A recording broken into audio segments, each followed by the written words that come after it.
কাজী মিরাজ হোসেন। পূর্ব বর্ধমান পূর্বস্থলী বিধানসভার অবজারভার এই মুহূর্তে আমার পাশে বসে আছেন এবং জানেন 21শে জানুয়ারি ভাঙড় বিধানসভা থেকে একাধিক এলাকাতে বাধার সৃষ্টি হয়েছে এবং এই শহীদ মিনার ময়দানে একাধিক মানুষরা এসছেন। আইনজীবী হিসাবে কি বার্তা জানাবেন, কিন্তু পূর্বস্থলী বিধানসভার অবজারভার সাহেব কি বলবেন এই যে মানুষের বাধা এবং আইনি পরামর্শ কি দেবেন সাধারণ মানুষের? আজকে 21শে যে সমাবেশ ছিল সেই সমাবেশকে কেন্দ্র করে রাজ্যের অধিকার সমাবেশ, সেই সমাবেশ ইতিপূর্বে দেখেছেন রাজ্যের বিভিন্ন প্রান্ত থেকে, বিভিন্ন বিধানসভা থেকে লোকজন সেখানে এসে উপস্থিত হয়েছে। প্রত্যেকেরই একটা লক্ষ্য, আগামী 26 নির্বাচনকে পাখির চোখ হিসাবে আইএসএফ যে নীতি ফর্মুলা আজকে আমাদের দলের চেয়ারম্যান নওশাদ সিদ্দিকী এবং প্রতিষ্ঠাতা আব্বাস সিদ্দিকী সাহেব আজকে যে ফর্মুলা আজকে তৈরি করে দিয়েছেন সেটা প্রত্যেকে মাথায় নিয়ে গেছে। এলাকায় এলাকায়, গ্রামে গ্রামে, পাড়ায় পাড়ায় গিয়ে তারা তাদের এই বার্তা পৌঁছে দিয়ে আগামী নির্বাচনে অংশগ্রহণ করে নিজেদের চাহিদা মতো রুচিসম্মত প্রার্থীকে জয়ী করে নওশাদ সিদ্দিকীর আইএসএফের প্রার্থীকে বিধানসভায় পাঠাবার জন্য আজকে সকলে এই গুরুদায়িত্ব বহন করে নিয়ে গেছে।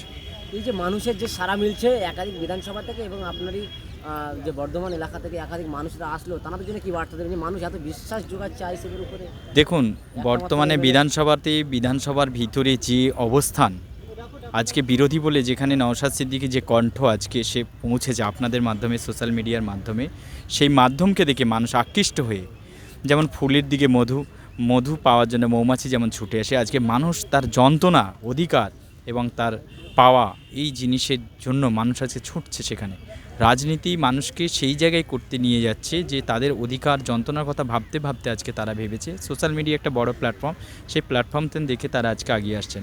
যদি বলেন বর্ধমান, সেই বর্ধমানে লক্ষ্য করে দেখা গেছে যে বর্ধমানে আইএসএফের বিভিন্ন বিধানসভা থেকে আজকে হাওড়া স্টেশন থেকে র্যালি করে আমরা আসছি, সেখানে বিভিন্ন বিধানসভা থেকে কয়েক হাজার লোক সেখানে আজকে এসে উপস্থিত হয়েছেন এবং আগামী দিনে বর্ধমানে পূর্বস্থলী, দক্ষিণ, উত্তর, মন্তেশ্বর, বিশেষ করে আকর্ষণ যে মন্তেশ্বর সিদ্দিকুল্লাহ চৌধুরীর যে বিধানসভা, যাকে আমরা মুসলিম মসিয়া হিসাবে চিনি, সেই মসিয়ার বিধানসভাতেও আমরা লড়াই করতে যাওয়ার আগামী দিনে প্রস্তুতি শুরু করেছি। সেই বিধানসভা থেকে আজকে প্রচণ্ড লোক আসছিল, সেটা লক্ষ্য করার মতো, তারাও আগামী দিন সেখানে লড়াই করবে।